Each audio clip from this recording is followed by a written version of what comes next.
하나님 말씀은 마태복음 28장 1절에서 10절의 말씀입니다. 마태복음 28장 1절에서 10절의 말씀 우리 한 목소리로 같이 읽겠습니다. 시작. 안식일이 다 지나고 안식 후 첫날이 되려는 새벽에 막달라 마리아와 다른 마리아가 무덤을 보려고 갔더니 큰 지진이 나며 주의 천사가 하늘로부터 내려와 돌을 굴려내고 그 위에 앉았는데 그 형상이 번개 같고 그 옷은 눈같이 희건을 지키던 자들이 그를 무서워하여 떨며 죽은 사람과 같이 되었더라. 천사가 여자들에게 말하여 이르되 너희는 무서워하지 말라. 십자가에 못 박히신 예수를 너희가 찾는 줄을 내가 아노라.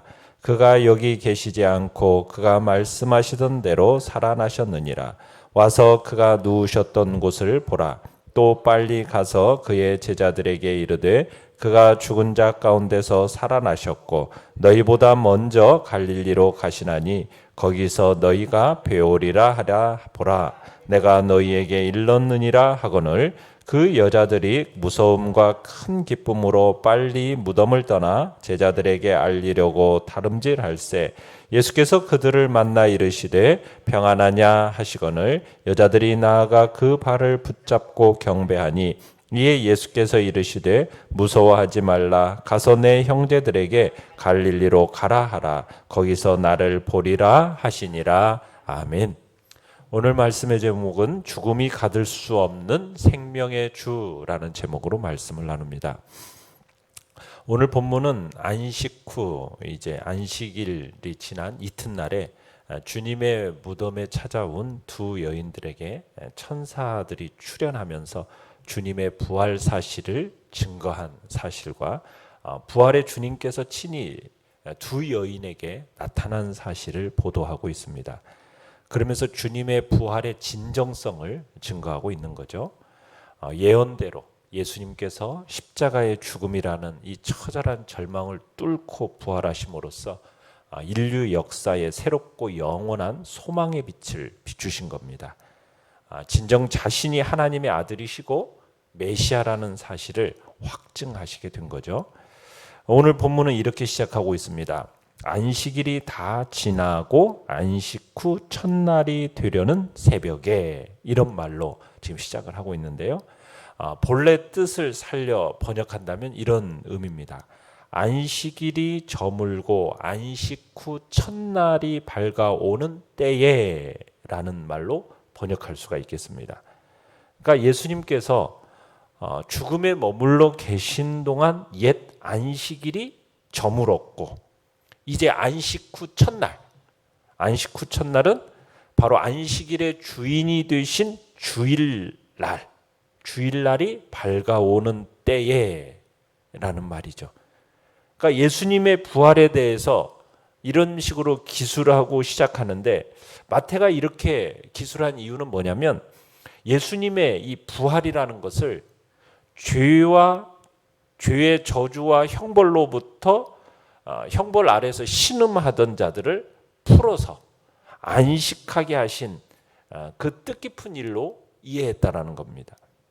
그러니까 죄로 말미암아 죽어야 하는 그 저주와 형벌에서 풀어가지고 이제는 영원한 생명의 그 생명으로 들어가게 하셨다라는 것을 지금 그 일로 깨닫고 있다는 얘기입니다.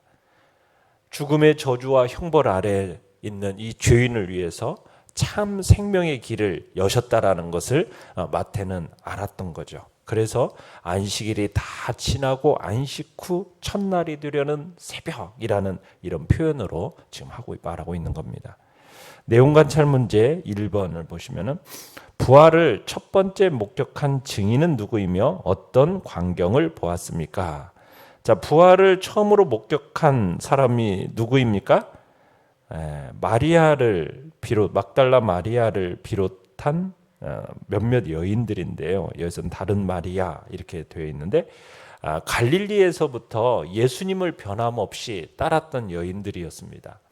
제자들마저도 지금 예수님을 버리고 도망했고 사람들은 둘러서서 욕하고 저주하고 비웃고 조롱하는 가운데 십자가에 달려 죽으신 그 예수님을 그 먼 발치에서까지 끝까지 지켜봤던 여인들, 그 신실한 여인들이었습니다. 그러니까 이 여인들이 이제 주일 새벽 미명에 무덤을 찾아온 거예요. 왜 찾아왔습니까?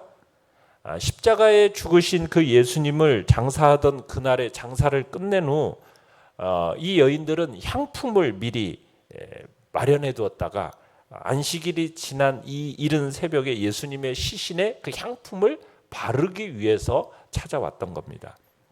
자, 그런데 갑자기 2절에 보시면은 그때 큰 지진이 나는 거예요. 그러면서 누가?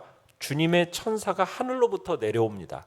그리고서는 그 무덤문에 가로 이렇게 막아놨던 돌을 굴려내고서는 그 돌 위에 앉습니다.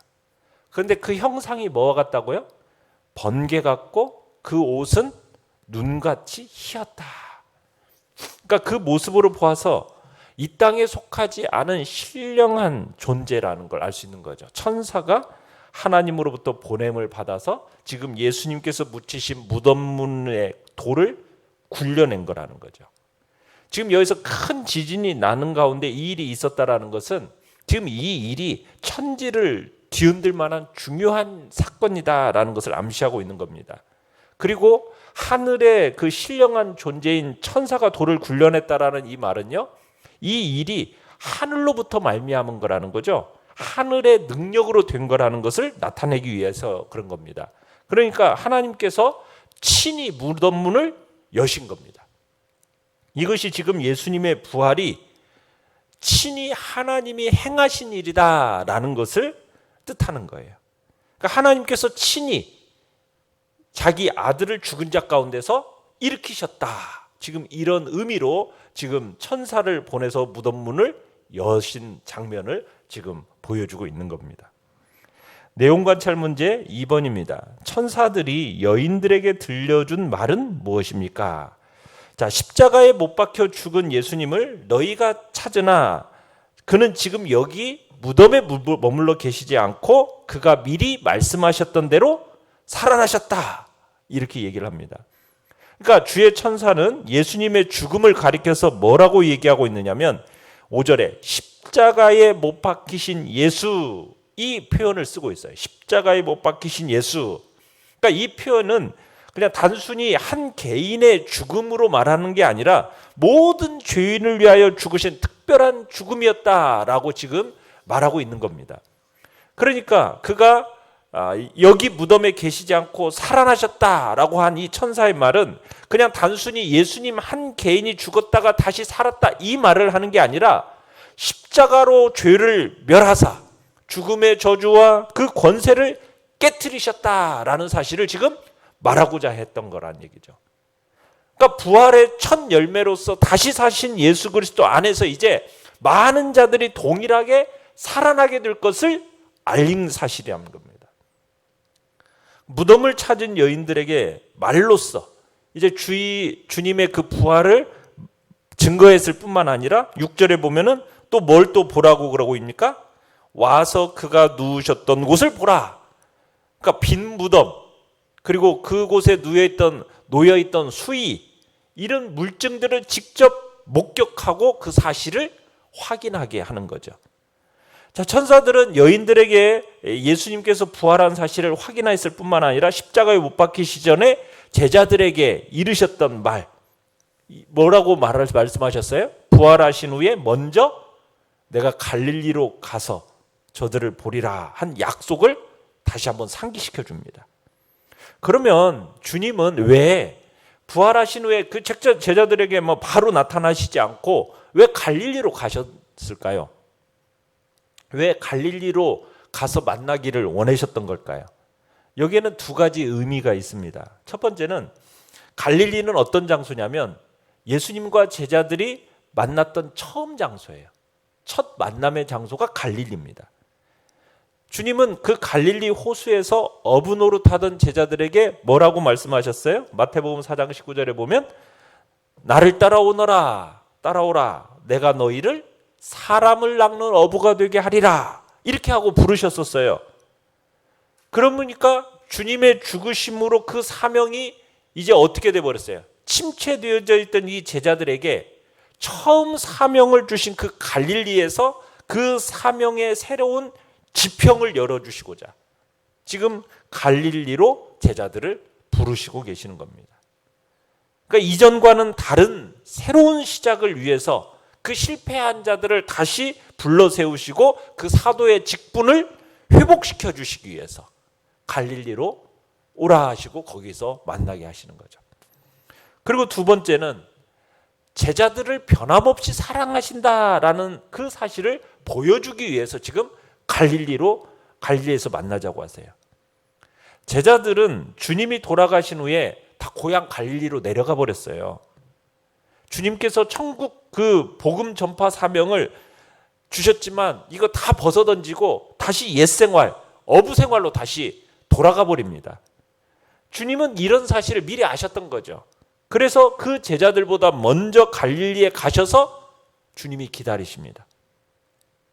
그리고선 그곳에서 다시 한번 제자들의 사명을 확인시켜 주시면서 그리고 요한복음 21장에 보면 베드로에게 뭐라고 얘기를 하죠? 네가 나를 사랑하느냐? 이 세 번의 질문과 함께 그러면서 다시 한번 사명을 그들에게 주시면서 제자들을 사랑하신다는 사실을 다시 한번 확인시켜 주시죠. 그리고서는 그 사랑하고 계시다는 것을 확신시켜 주는 그 장면이 바로 이 갈릴리에서 일어나게 되는 겁니다. 연구와 묵상 문제 3번입니다. 여인들에게 예수님이 친히 나타나신 이유는 무엇이겠습니까? 자, 천사의 지시대로 제자들에게 이 사실을 알리고자 이제 막 달려가고 있어요. 그런 여인들 앞에 예수님이 나타나십니다. 그죠? 자, 8절에 보면은 무서움과 큰 기쁨으로 막 달려가고 있는 그때의 9절에 보면 예수님이 딱 만나세요. 그러면서 뭐라고 말씀하십니까? 평안하냐? 평안을 전하세요. 지금 여인들이 어떤 마음이라고요? 두려움과 무서움의 마음을 그들에게 안심시키고자 주님이 나타나셔서 그들에게 평안을 말씀하시는 겁니다. 자, 이때 여인들이 예수님의 발을 붙잡았습니다. 여러분, 예수님의 발을 붙잡았다라는 이 기록은 예수님의 부활이 영적인 부활이 아니라 육체적인 부활이라는 것을 확증해 주는 겁니다. 만져지는 거예요. 발을 만진 거예요. 그러면서 천사의 말을 전하기 위해서 다름질에 가는 이 여인들에게 부활하신 예수님께서 또 뭐라고 말씀하셔요? 직접 나타나셔서 천사들과 한 말을 동일하게 하셔요.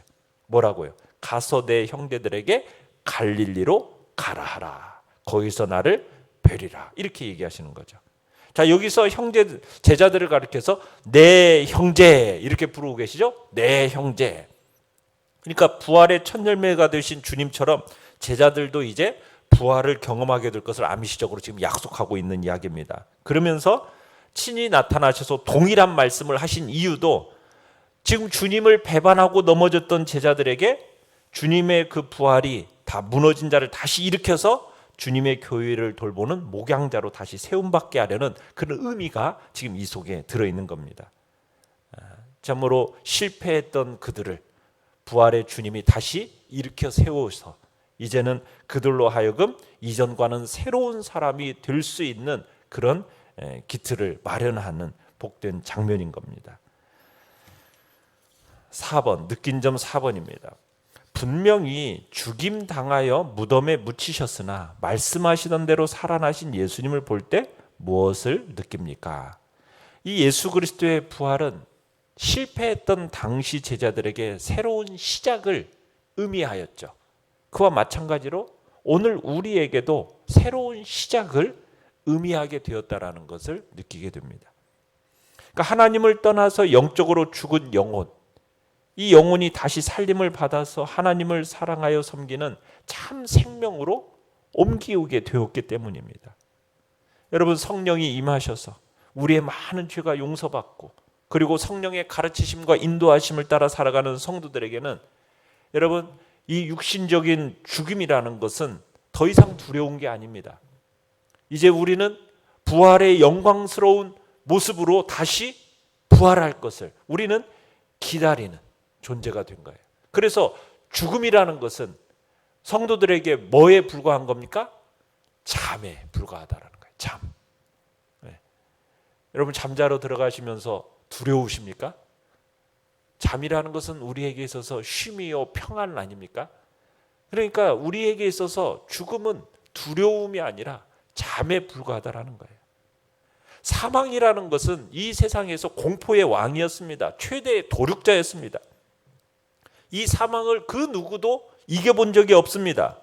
이 사망이란 정복자 앞에서 어떤 왕우장상도, 지혜자도, 과학자도, 의사도 여러분 다 맥없이 다 쓰러져 갔어요. 지금 이 순간에도 셀 수 없는 수많은 사람들이 이 사망의 정복자 앞에 다 쓰러져 가고 있습니다. 어떻게 보면 사망이라는 것은 우리 인생의 최대 적이라고 할 수가 있어요. 그런데 이 사망은 예수님께도 찾아왔어요. 아니, 더 정확하게 말하자면 예수님은 사망에게 찾아가신 거죠. 뭐하러? 사망을 정복하기 위해서 찾아가신 겁니다. 왜? 호랑이를 잡으려면 호랑이 굴에 들어가야 하는 것처럼 예수님께서는 사망을 정복하기 위해서 사망의 굴로 뛰어드신 거예요. 주님께서 십자가에서 죽으셨습니다. 마치 사망이 이제는 예수님을 이긴 것처럼 보였어요. 예수님이 사망에게 패한 것처럼 보였습니다. 그런데 예수님이 어떻게 하셨다고요? 3일 만에 이 죽음의 무덤 문을 열고 나오신 거예요. 그래서 예수님의 무덤은 비게 된 겁니다. 예수 그리스도는 이제 사망의 소굴에서 뛰어 들어가지고 그 사망의 소굴에 뛰어 들어가기 일격에 그냥 사망을 정복하고 승리자로 나오신 거예요. 그래서 이때부터 사망이라는 것은 정복당한 원수가 되어버린 겁니다. 정복당했어요. 이제 사망에 쏘는 살이라는 것은 없어졌습니다. 예수 그리스도 사람들에게 더 이상 사망이라는 공포의 대상이 될 수가 없게 된 거예요. 이제 사망이라는 것은 이제 주인이 아닙니다. 종으로서. 우리에게도 뭐 동일하게 죽음이 찾아오죠. 예수 안에 있는 우리에게도 사망이라는 것이 찾아옵니다.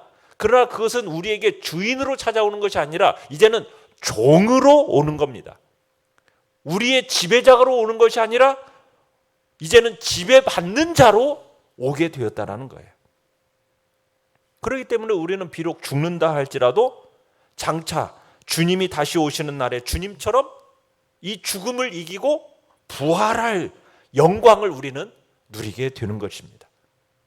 그런즉 예수의 부활을 믿는 우리는 사도 바울처럼 이렇게 당당하게 얘기할 수 있는 거예요. 사망아, 너희의 이기는 것이 어디 있느냐? 사망아, 너희의 쏘는 것이 어디 있느냐? 이렇게 담대하게 승리의 개성가를 부를 수 있게 되는 겁니다. 그런 개성가와 함께 죽음에 대해서, 사망에 대해서 두려워하는 자가 아니라 당당하고 담대하게 우리는 그 사망을 이기고 부활하신 예수님처럼 부활의 몸으로 다시 일어날 것에 대한 승리자로 개성가를 부르면서 믿음으로 여러분들이 모두 승리하는 그런 복된 역사가 있기를 간절히 바랍니다. 결단과 적용 5번입니다. 여인들은 예수님의 부활 예고를 믿지 않고 그분 시신의 향품을 바르러 무덤을 찾아갔습니다. 내게는 십자가 신앙과 함께 부활 신앙이 있습니까? 부활을 통해 생명과 소망을 주시는 예수님을 누구에게 전하겠습니까? 주님 앞에서 마음속에 결단하시고 적용하시길 바랍니다. 오늘의 기도 같이 읽겠습니다. 시작. 죽음을 이기신 예수 그리스도의 능력이 오늘도 제 안에 살아 역사하게 하소서. 아멘. 말씀을 생각하면서 기도하시고요. 연약한 우리의 지체들을 위해서 기도해 주시기 바랍니다. 주님께서 이 코로나 시대 속에서 믿음으로 승리의 길을 걸어가고 주께서 복된 길들이 속히 열릴 수 있도록 주의 은혜와 자비하심을 구하면서 주여, 우리 세 번 부르짖며 나아갑니다. 주여,